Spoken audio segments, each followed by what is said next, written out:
అంతర్జాతీయ యోగా దినోత్సవం వేళ కోటి మంది భాగస్వామ్యమే లక్ష్యంగా యోగాంధ్ర 2026కు రాష్ట్ర ప్రభుత్వం శ్రీకారం చుట్టబోతోంది. జూన్ 7 నుంచి జూన్ 21వ తేదీ వరకు రాష్ట్ర వ్యాప్తంగా ఈ మెగా ఈవెంట్ నిర్వహించాలని ముఖ్యమంత్రి చంద్రబాబు ఆదేశించారు. యోగాంధ్ర నిర్వహణపై మంత్రులు ఉన్నతాధికారులతో ఆయన సమీక్ష చేశారు. ప్రతిష్టాత్మకంగా యోగాంధ్ర 2026 నిర్వహించాలని సూచించారు. యోగాంధ్ర 2026పై తలపెట్టిన కార్యక్రమాలపై అధికారులు సీఎంకు ప్రజెంటేషన్ ఇచ్చారు. ఒక్కో జిల్లాలో 2 ప్రముఖ టూరిస్టు ప్రాంతాల్లో ప్రత్యేక సెషన్స్ నిర్వహిస్తారు. ఒకరోజు 2 జిల్లాల చొప్పున 500 మందితో టూరిస్టు ప్రాంతాల్లో యోగా చేయనున్నారు.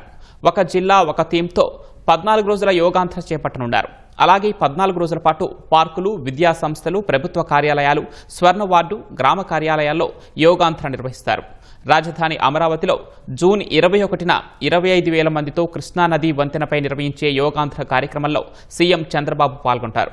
అదే రోజు జిల్లా కేంద్రాల్లో 1000 మందితో నిర్వహించే కార్యక్రమాల్లో మంత్రులు పాల్గొంటారు. యోగాంధ్ర కార్యక్రమాన్ని అన్ని ప్రాంతాల్లో, అన్ని స్థాయిల్లో, అన్ని విభాగాల్లో నిర్వహించాలని ముఖ్యమంత్రి సూచించారు.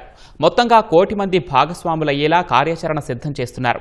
రాష్ట్ర ప్రభుత్వ యోగా, న్యాచురోపతి విభాగ సలహాదారు మంతెన సత్యనారాయణరాజు యోగాంధ్ర నిర్వహణకు సంబంధించి రూపొందించిన పోస్టర్ను ముఖ్యమంత్రి ఆవిష్కరించారు.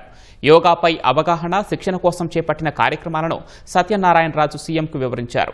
మీడియా, సోషల్ మీడియా ద్వారా వీటిని ప్రజల్లోకి తీసుకువెళ్లేందుకు కార్యాచరణ చేపట్టినట్లు తెలిపారు.